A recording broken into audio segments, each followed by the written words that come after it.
মানবদেহে পুষ্টির চাহিদা পূরণ ও জিঙ্ক ধানের চাষ সম্প্রসারণের লক্ষ্যে ঠাকুরগাঁওয়ের হরিপুর উপজেলার প্রান্তিক ২০০ জন কৃষকের প্রশিক্ষণ প্রদান এবং বিনামূল্যে জিঙ্ক ও আয়রন সমৃদ্ধ ব্রি ১০০ জাতের ধানের বীজ প্রদান করা হয়েছে।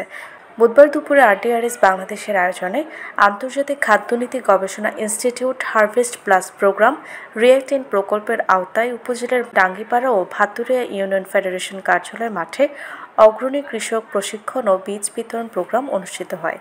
এ সময় প্রধান অতিথি হিসেবে উপস্থিত ছিলেন উপজেলার কৃষি কর্মকর্তা রুবেল হোসেন। বিশেষ অতিথি ছিলেন উপজেলার অতিরিক্ত কৃষি কর্মকর্তা মানস কুমার রায়। এছাড়া উপস্থিত ছিলেন আন্তর্জাতিক খাদ্যনীতি গবেষণা ইনস্টিটিউট হারভেস্ট প্লাস প্রোগ্রামের রিয়েক্ট-ইন প্রকল্প বাস্তবায়নকারী প্রতিষ্ঠান RDRS বাংলাদেশ ঠাকুরগাঁওয়ের কৃষি ও পরিবেশ টেকনিক্যাল কর্মকর্তা কৃষিবিদ Mohammad Rabiul Alam, Mohammad Mamun Rashid Mamun, community development supervisor Shashiul Islam, union কৃষি সম্প্রসারণ কর্মকর্তা তৌহিদি হুদা, ইউনিয়ন উপসহকারী কৃষি কর্মকর্তা মোহাম্মদ তৌহিদুল ইসলাম সহ স্থানীয় কৃষক কৃষানীরা। অনুষ্ঠানে অতিথিরা মানবদেহে জিঙ্কের উপকারিতা, অভাবজনিত লক্ষণ ও জিঙ্কের ঘাটতি পূরণের উপায়সহ জিঙ্ক এবং আয়রন সমৃদ্ধ ধানের বিভিন্ন জাত উৎপাদন প্রযুক্তি বিষয়ে আলোচনা করেন।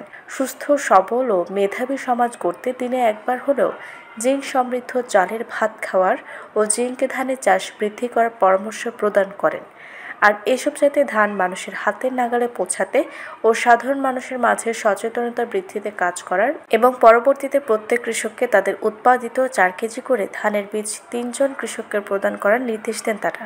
পরে কৃষক কৃষানীদের 4 কেজি করে জিঙ্ক ধানের বীজ প্রদান করা হয়।